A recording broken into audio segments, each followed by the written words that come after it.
नमस्कार, आप देख रहे हैं आज तक। मैं हूं आपके साथ रोहित सरदाना। शाम के 7 बजने वाले हैं और वक्त है देश तक में कोरोना से जुड़ी सारी खबरों और जानकारियों का। देश में कोरोना के मरीजों की तादाद 13,835 हो गई, जबकि 452 लोगों ने दम तोड़ा।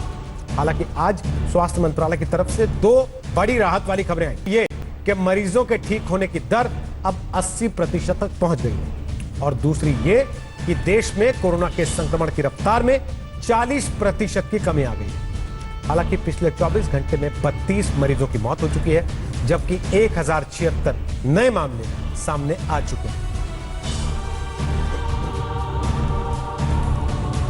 और अब आपको देश और दुनिया की कोरोना की कुछ बड़ी खबरें भी फटाफट से दिखा देते हैं ग्राफिक्स के जरिए कि आखिर दुनिया भर का आज क्या हाल है। कोरोना का रिपोर्ट कार्ड देश का और दुनिया का क्या है, अलग अलग राज्यों के लिहाज से आज कोरोना के आंकड़े देश के इस मेडिकल बुलेटिन में क्या बता रहे हैं आपके सामने है। महाराष्ट्र में सबसे ज्यादा 3,205 मरीज अब भी हैं, और इसी के साथ महाराष्ट्र सबसे ज्यादा मरीजों वाला राज्य है। मुंबई के धारावी में अकेले 101 मरीज हैं।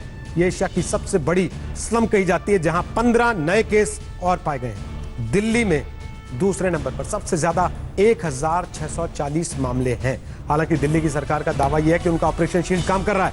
1,000 से ज्यादा मरीज वाला गुजरात अब छठा राज्य देश में बन गया है।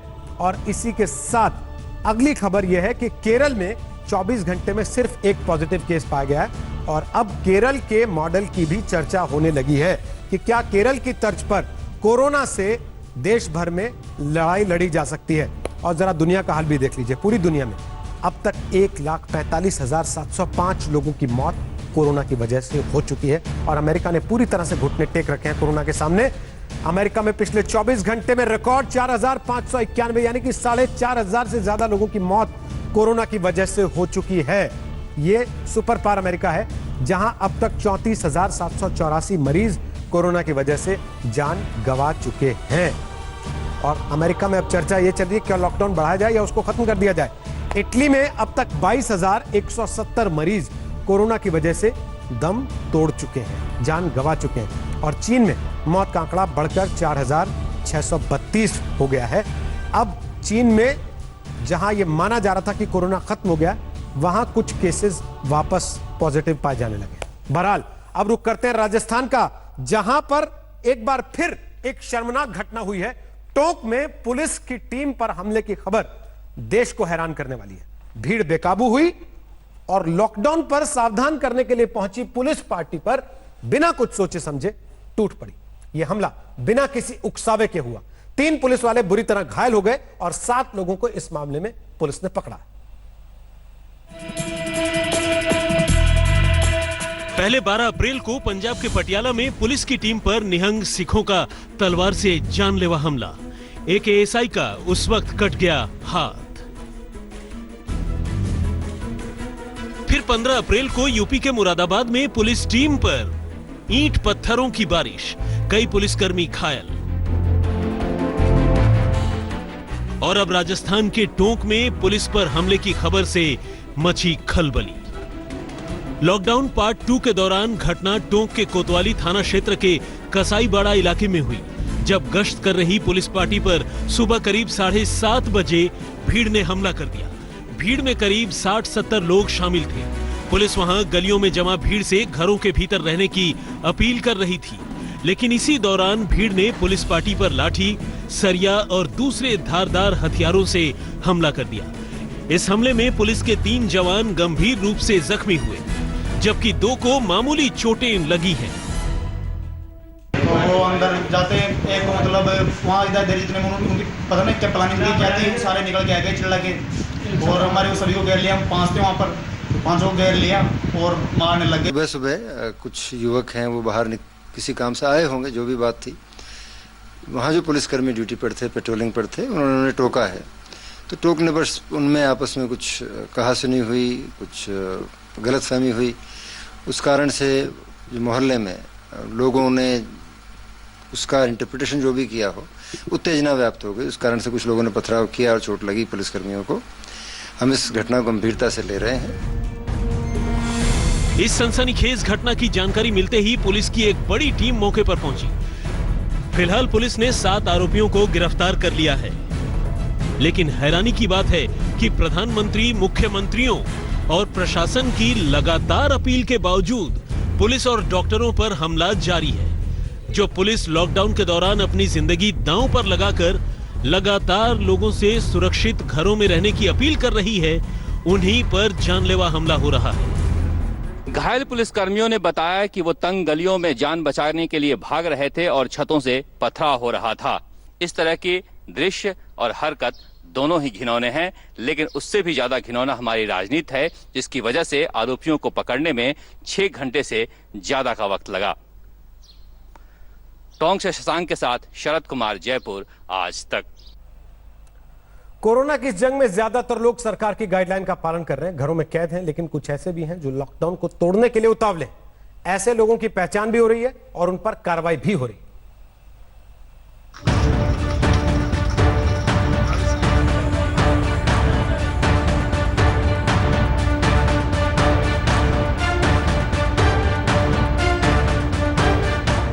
डंडे की भाषा समझने वाले भला बातों को क्या समझेंगे? ऐसे लोग कानून को मानो मजाक समझ रहे थे। पुलिस को चकमा देना इनके लिए खेल है। लॉकडाउन के दौरान सड़कों पर विचरने वाले हर रोज धरे जा रहे हैं। कहीं चालान हो रहा है, कहीं जेल तो कहीं ऑन स्पॉट एक्शन।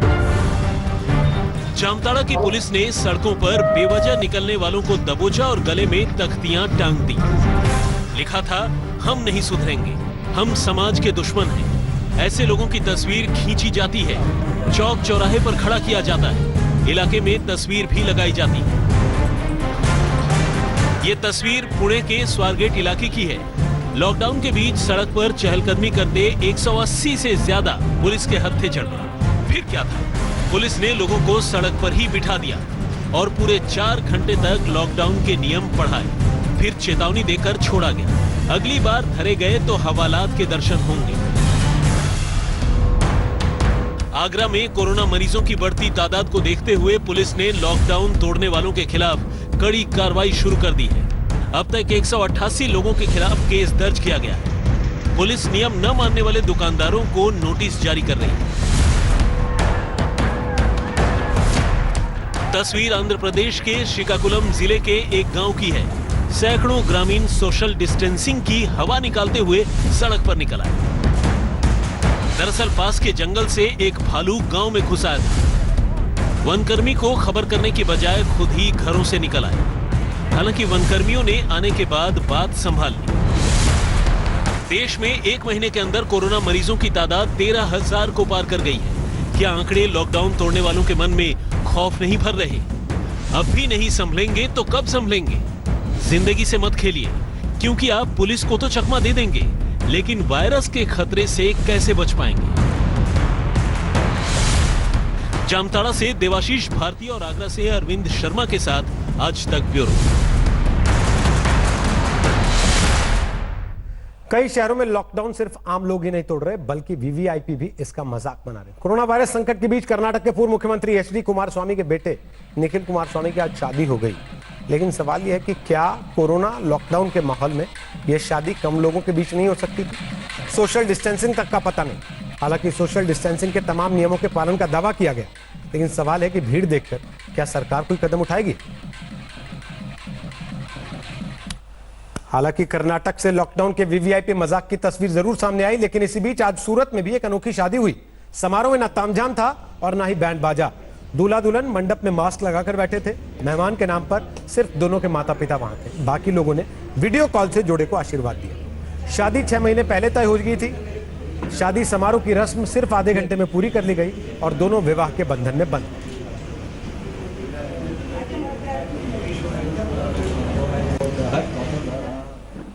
और अब आपको जरा देश के अलग अलग राज्यों में कोरोना का हाल भी दिखा देते हैं।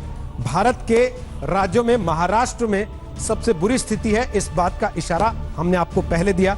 दूसरे नंबर पर दिल्ली है।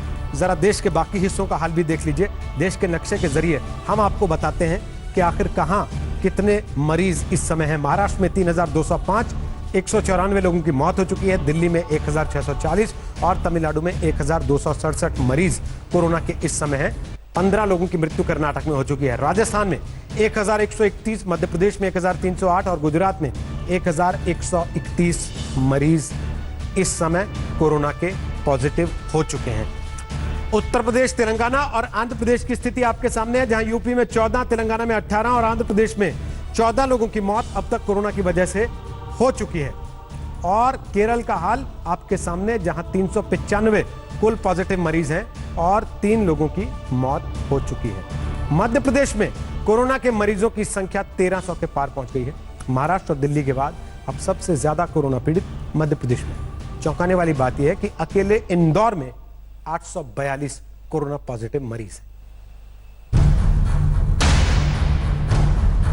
क्लीन सिटी, स्मार्ट सिटी और साफ सफाई में 3 बार अव्वल रहने वाला इंदौर आज वायरस के हमले से बेहाल है। हर रोज मरीजों की बढ़ती तादाद बेकाबू होते हालात के संकेत हैं। 24 घंटे में वायरस ने 250 लोगों को बीमार किया है। अब तक पूरे जिले में 840 से ज्यादा कोरोना पॉजिटिव केस हैं। अकेले इंदौर में 47 लोग अपनी जान गंवा चुके हैं। इस कोहराम के बीच इंदौर में हालात से निपटने की तैयारी का दावा किया गया। पूरे शहर को 11 सेक्टर में बांटकर रणनीति बनाई गई है। प्रशासन ने अस्पतालों में बेड की संख्या बढ़ाई है। इसे 3 कैटेगरी में बांटा गया है। रेड कैटेगरी, जिसमें 1700 बेड, येलो कैटेगरी, जिसमें 1300 बेड की व्यवस्था की गई है। इसके साथ ही मैरिज हॉल, होटल और हॉस्टल को कोविड केयर में बदल दिया गया है। इंदौर में 12 लाख लोगों का सर्वे किया गया। हर रोज 500 से 600 की टेस्टिंग करके मरीजों की पहचान की जा रही है। हाई रिस्क कोरोना संभावित पेशेंट्स हैं या संभावित व्यक्ति हैं, उन सबका एंटीबॉडी, वही 3000 लोग क्वारंटाइन में हैं हम लोगों के, उन्हीं की सैंपलिंग की थी हम लोगों ने। और अब हमारे पास में हाई रिस्क कॉन्टेक्ट से बहुत ज़्यादा संख्या ऐसी है नहीं जिसको हम आइडेंटिफाई करें। अस्पतालों में समुचित सैंपलिंग की व्यवस्था हो गई है। अस्पतालों से जो भी ऐसे केसेस आ रहे हैं वो लोग उनकी सैंपलिंग होके टेस्ट में जा रहे हैं। टेस्ट की हमारी समुचित हो गई, लोकल टेस्टिंग में अब हमारे रिजल्ट्स आ रहे हैं जल्दी। पूरे मध्य प्रदेश की बात करें तो कोरोना मरीजों की संख्या 1200 से ज्यादा हो गई है। 52 में से 26 जिले अब कोरोना की चपेट में हैं। कांग्रेस आरोप लगा रही है कि इतने खराब हालात में प्रदेश के पास स्वास्थ्य मंत्री तक नहीं है। निदान की कोई व्यवस्था ही नहीं की गई और इसलिए वहां पेशेंट्स एक विशेष इलाके में बढ़े, 3-4 बस्तियों में बढ़े। अगर आप देखेंगे तो पॉजिटिव जो पेशेंट्स हैं उनका 80% से ज्यादा हिस्सा वहीं से आता है। उनके लिए हमने अलग रणनीति बनाई। पहले कई तरह की गलतफहमियां थी, इलाज कराने में कई तरह की बाधाएं आई, लेकिन उन बाधाओं को दूर किया और अब सारे इंदौर को एक किया। 600 तक की स्थिति पहुंच गई है। आंकड़ा जी ये बड़ा, इसका मूल कारण है कि सरकार का फेल्यूर मैनेजमेंट। आपने अधिकारी नए भेज दिए, अधिकारी नए भेजे तो टास्क फोर्स बना दिया, कौन उन पे कंट्रोल करेगा, कोई स्थिति नहीं है। किट और जो मेडिकल इक्विपमेंट लगने थे उनकी बहुत ज्यादा कमी हुई। एक तो सूबे में राजनीतिक उथल पुथल और दूसरे वायरस का इतना जबरदस्त हमला। मुख्यमंत्री शिवराज सिंह चौहान के सामने चुनौती बहुत है। इंदौर में कोरोना का चक्र तोड़ना ही होगा और ये सिर्फ टेस्टिंग बढ़ाकर ही संभव है। इंदौर में धर्मेंद्र शर्मा के साथ रवीश पाल सिंह, भोपाल, आज तक। और इस समय एक और बड़ी खबर आपको बता दें कि यूपी सरकार ने फैसला किया है, कोटा में कोचिंग के लिए गए जो स्टूडेंट्स वहां पर फंस गए थे वो बसों के जरिए वापस लाए जाएंगे। यूपी सरकार इसके लिए 300 बसें लगा रही है। एलन कोचिंग के बाहर मैदान में ये बसें इस समय कोटा में खड़ी की गई हैं, जहां इन बसों को इस वक्त सैनिटाइज किया जा रहा है। यूपी से कोटा के कोचिंग स्टूडेंट्स को बस से लेने के लिए आए ड्राइवर और कंडक्टर का फूल बरसाकर स्वागत भी वहां पर किया गया। ये छात्र पिछले कई दिन से मांग कर रहे थे कि ये अपने परिवारों के पास, अपने माता पिता के पास वापस जाना चाहते हैं, लिहाजा इनको कोटा से निकाला जाए। और अब बात गुजरात और राजस्थान की। दोनों राज्यों में 2100 से ज्यादा कोरोना मरीज हैं। जहां अहमदाबाद हॉटस्पॉट के तौर पर तेजी से पहचान बनाए हुआ है, वहीं जयपुर के रामगंज से कुछ अच्छी खबर है।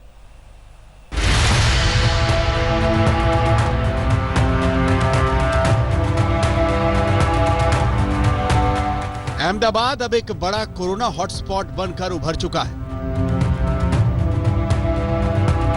पूरे गुजरात में जितने कोरोना मरीज हैं, उसमें से आधे से ज्यादा अकेले अहमदाबाद में ही अब तक पहचाने गए।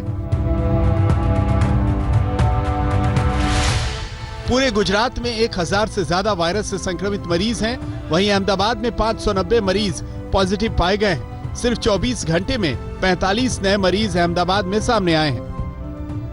कोरोना मरीजों की बढ़ती संख्या को देखते हुए सरकार ने अहमदाबाद में 24,000 टेस्टिंग किट की खेप भेजी है। अब शहर में टेस्टिंग की प्रक्रिया को तेज किया जाएगा। आज अहमदाबाद एयरपोर्ट पर 24,000 कोरोना रैपिड टेस्टिंग किट जो है वो यहाँ पे पहुंची है। आप देख सकते हैं ये 24,000 जो टेस्टिंग किट है वो यहाँ पे पहुंच चुकी है। अब यहाँ से इसकी वजह से जो कोरोना का टेस्टिंग है वो बेहद फास्ट हो जाएगा। दरअसल गुजरात सरकार बार बार इस किट की मांग कर रहे थे। अब केंद्र सरकार के जरिए ये किट जो है वो आज गुजरात में पहुंची है।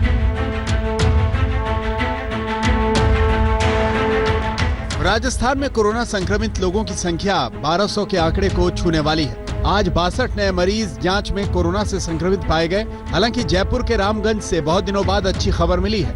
यहां पिछले 24 घंटे में सिर्फ 3 मरीज ही पॉजिटिव मिले हैं। गहलोत सरकार की कोशिश अब रंग लाती दिख रही है। राहत भरी खबर रामगंज से आई है। रामगंज में पिछले 48 घंटों में मात्र 3 कोरोना पॉजिटिव मिले हैं। सरकार ने जो व्यवस्था की थी उसका परिणाम दिखने लगा है। थोड़ा हौसला और बहुत ज्यादा सावधानी से वायरस को रोक सकते हैं। यह संभव नहीं है। बस इस जानलेवा वायरस से एक कदम आगे रहने की जरूरत है। अहमदाबाद से गोपी घांगर के साथ शरद कुमार, जयपुर, आज तक। लॉकडाउन का शहर शहर क्या असर है, कई राज्यों से हमारे संवाददाताओं ने ग्राउंड रिपोर्ट भेजी है। देखिए ये ग्राउंड रिपोर्ट। को अब 3 दिन बीत चुके हैं। जी हाँ, लगातार हम आपको खबरें दिखा रहे हैं किस तरह से जो लोग हैं वो लॉकडाउन का पालन कर रहे हैं। सुबह के 9 बजे और इस वक्त मैं मौजूद हूँ ITO के पास। आप देखिए सुबह के वक्त वाहन जरूर नजर आ रहे हैं क्योंकि जो एसेंशियल कम्युनिटी संबंधित होते हैं या जिनको छूट मिली है वो लोग सुबह सुबह ही ट्रैवल करते हैं। तो हल्का फुल्का ये कहा जा सकता है कि वाहन जो है नजर जरूर आ रहे हैं, लेकिन वैसी स्थिति नहीं है जैसी यूजुअली होती थी पहले। आप देखिए यहाँ से वाहनों का एकदम निकलना जारी है क्योंकि अर्ली मॉर्निंग ही लोग ऑफिस जाते हैं और तमाम जगहों पर जाते हैं। तो ये स्थिति आज कुछ अलग दिख रही है। राजस्थान सरकार ने लॉकडाउन में छूट देते हुए मंडियों में किसानों को फसल ले जाने की इजाजत दे दी है। अभी मैं मुहाना मंडी में आया हूं जहां आप देखा जा सकता है इस तरह से ट्रैक्टर पर किसान आ रहे हैं। हालांकि किसान हैं, इनके लिए सोशल डिस्टेंसिंग मेंटेन करना मुश्किल काम है। बहुत सारे किसान बिना आपको मास्क के दिख जाएंगे। फिर भी यहां पर जो है सरकार की तरफ से अलाउ किया गया है कि जो जिनको किसानों की जरूरत है फसल बेचने की वो यहाँ आ सकते हैं। किसानों का कहना है कि उनके फसल का सही दाम नहीं मिल पा रहा है। चना जो है वो 3837 रुपए प्रति क्विंटल के हिसाब से बिक रहा है, जबकि होना चाहिए था कम से कम 4400 से 4900 प्रति क्विंटल। देश के साथ साथ कश्मीर में भी जारी लॉकडाउन के चलते सबसे ज्यादा प्रभावित यहाँ का पर्यटन उद्योग है। दरअसल अगस्त के महीने में अनुच्छेद 317 हटने के बाद ही पूरी तरह से पर्यटन ठप हो गया था। अब पर्यटन से जुड़े लोगों को उम्मीद थी कि शायद गर्मी आते ही पर्यटन रफ्तार पकड़ेगा, लेकिन एक बार फिर लॉकडाउन के चलते फिलहाल नाक के बराबर कश्मीर पर्यटक रुख कर रहे हैं। अर्धसैनिक बलों में कोरोना संक्रमण किसी तरीके से न फैले, इसके लिए CGO कॉम्प्लेक्स में यहाँ पर सैनिटाइजिंग टनल बनाया गया है। मैं इस वक्त उसी टनल के अंदर मौजूद हूँ और आपको दिखाना चाहूंगा कि पूरी तरीके से पूरे शरीर को यहाँ पर सैनिटाइज किया जा रहा है। दरअसल ऐसे कदम अलग अलग जगहों में जहाँ पर ITBP काम कर रही है, चाहे वो यहाँ से चाइना बॉर्डर का इलाका हो या फिर दूसरी जगह है, वहाँ पर भी इस तरीके से सैनिटाइजिंग टनल लगाया गया है। कोरोना के खिलाफ देश की जंग जारी है। हालांकि मरीजों की तादाद बढ़ रही है, लेकिन उनकी रफ्तार में कमी आई है और करीब 80% मरीज अस्पताल में स्वस्थ हो रहे हैं। दुनिया में ना कोरोना की रफ्तार कम हो रही है, ना ही मरीजों की मौत से फैलती दहशत। लेकिन हिंदुस्तान में हालात अभी भी दूसरे देशों के मुकाबले न सिर्फ संभले हुए हैं बल्कि सुधरे भी हैं। भारत में कोरोना की रफ्तार में कमी आई है। अब 6.2 दिन में मरीजों की तादाद 2 गुनी हो रही है। 13.06% मरीज ठीक होकर घर जा चुके हैं, जबकि करीब 80% संक्रमित अस्पताल में स्वस्थ हो रहे हैं। साथ ही पिछले 24 घंटे में मौतों की संख्या भी कम होकर 23 हो गई है। लास्ट 24 आवर्स में 23 नई डेथ्स भी रिपोर्ट हुई हैं। हम अब तक की अगर स्थिति को देखें तो पाते हैं कि लॉकडाउन से पहले अगर हमारे देश का डबलिंग रेट ऑफ केसेस लगभग 3 दिन था, तो पिछले 7 दिनों को अगर डेटा देखते हैं तो हमारा डबलिंग रेट अब 6.2 डेज है। गृह मंत्रालय के प्रवक्ता ने जानकारी दी कि देश में लॉकडाउन के दौरान जरूरी सामानों की सप्लाई सही तरीके से चल रही है और पूरे भारत में लॉकडाउन पार्ट 2 का लोग पालन कर रहे हैं। रही बात कोरोना संदिग्धों की जांच की, तो ICMR ने बताया कि इसमें भी तेजी आई है। टेस्टिंग का आंकड़ा भी अब तक 3.25 लाख के करीब जा पहुंचा है। कल एक दिन में 28,340 टेस्ट हुए, उनमें के 23,932 जो टेस्ट है वो ICMR नेटवर्क के अभी 183 लैब्स हैं उनमें हुए। 4,408 ये 80 जो प्राइवेट लैब्स है उनमें हुए थे। भारत में कोरोना मरीजों का आंकड़ा 13,385 के पार जा पहुंचा है, लेकिन राज्यों के लिए 5 लाख से ज्यादा रैपिड टेस्टिंग किट भी बढ़ाई जा रही है। जानकारी ये भी दी गई है कि अब 30 मिनट में ही कोविड-19 टेस्ट के नतीजे मिलने लगे हैं। सरकार और जनता मिलकर इस महामारी से जंग लड़ रहे हैं। अगर इस लड़ाई में अनुशासन और ईमानदारी बरकरार रही तो जीत भी हिंदुस्तान की तय है। दिल्ली से पौलमी साहा के साथ आज तक ब्यूरो।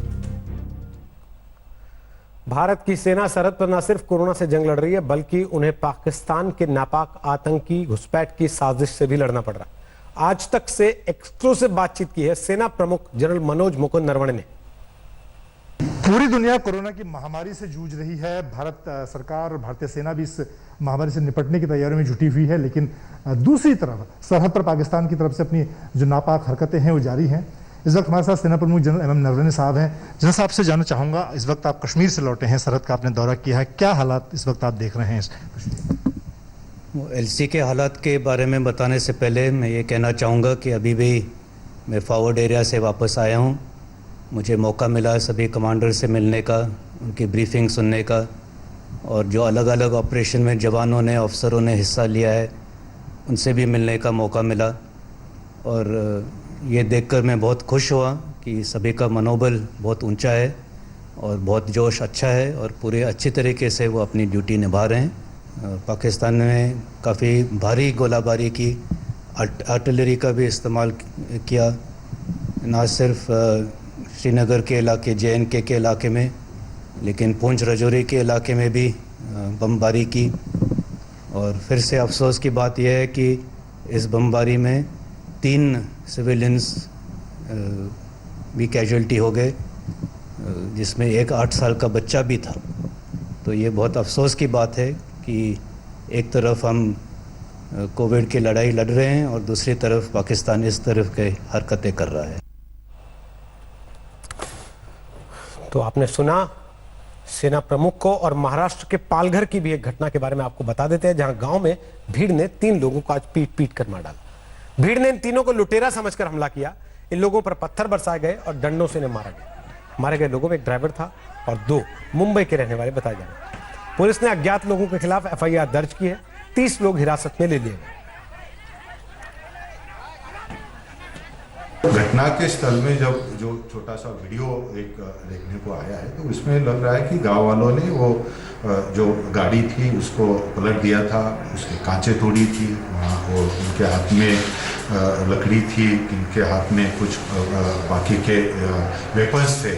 वेपन यानी वो गांव में जो ये रहता है वो सब उनके हाथ में थे और पत्थर भी उनके पास थे। और ये पूरी घटना की हम जांच कर रहे हैं। SP रात से ही घटनास्थल पे थे। आज 110 लोगों को वो गाँव के हमने इसमें ले लिया है और उनको पुलिस स्टेशन या कासा पुलिस स्टेशन में ला गया है। अभी पूरी अगली जो जांच है वो SP और उनकी टीम कर रही है। देश में कोरोना से आर पार की लड़ाई हर मोर्चे पर चल रही है। इस लड़ाई में RBI अपना खजाना लेकर कूद पड़ा। रिजर्व बैंक ऑफ इंडिया ने रिवर्स रेपो रेट घटाकर बैंकों की जमा राशि पर ब्याज को कम कर दिया है। RBI के इस ऐलान से नकदी बढ़ेगी, क्रेडिट सप्लाई बेहतर होगी। इन उपायों से छोटे कारोबारियों, MSMEs, किसानों और गरीबों को मदद मिलेगी। इससे राज्यों को भी फायदा होगा। PM मोदी ने ट्वीट करके RBI के इस कदम का स्वागत किया। नमस्कार, मैं हूं अंजना ओम कश्यप। हमें उम्मीद है ये वीडियो आपको पसंद आया होगा। लेटेस्ट खबरों के लिए यूं ही देखते रहिए आज तक, और इस वीडियो के पसंद आने पर लाइक, शेयर एंड सब्सक्राइब करना ना भूलें।